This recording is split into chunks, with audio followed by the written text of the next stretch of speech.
I'm grateful for my family, I'm grateful for my friends, I'm grateful for God's kindness never ends. Viet Hanan, Day 5. the land you're about to go in and inherit. Devarim 4:5. Questions. How are you guarding against the inner demons that want you to relapse into despair? What triggers you to remember your proper place? What is the inner work you need to do in order to remain teachable? This Parsha also teaches us that the land we are to enter is an inheritance to and for us. We are admonished to carefully guard and adhere to the laws that were commanded by God. This ensures that life will go well for us and we will be able to live in our proper place. Here, I believe the Torah is teaching us to stop living life by accident. Too many people today have decided either to know what God's will is and try to enforce their ways on everyone else, that is, terrorists and fundamentalists, and or to live according to whatever whim impulse that comes over them without considering its consequences. Both of these groups then are able to blame others for whatever goes wrong without ever looking inside themselves. We're being taught to live life with and on purpose. We are being told that each of us has a unique place lane on the path of life, and we have to keep watch of ourselves in order not to stray from our place lane and do the inner and outer work necessary to live well. So I'm going to answer this first one. How are you guarding against the inner demons that want you to relapse into despair? So what I notice is that when I go into despair, it's when I am not necessarily knowing what I'm supposed to be doing. That vagueness really starts to bring for me a platform for despair to come in.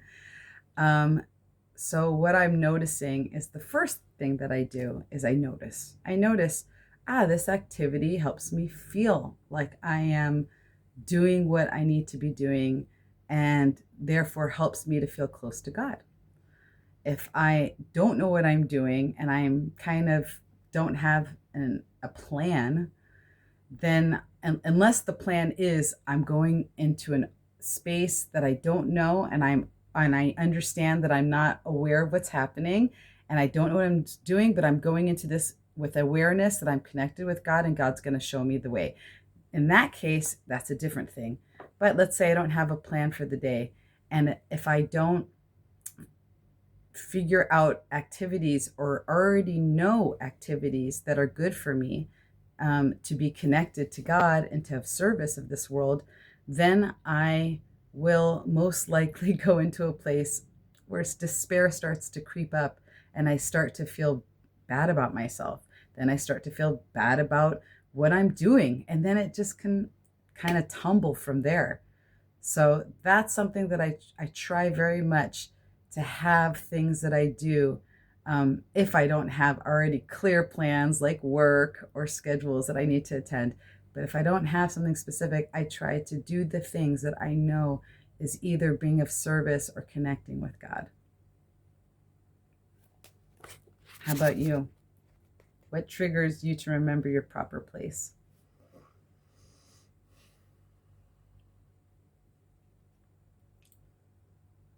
What triggers me to remember my proper place? Singing. That is always a way to feel unity, is through song. Song transcends anything. Music transcends any negative energy.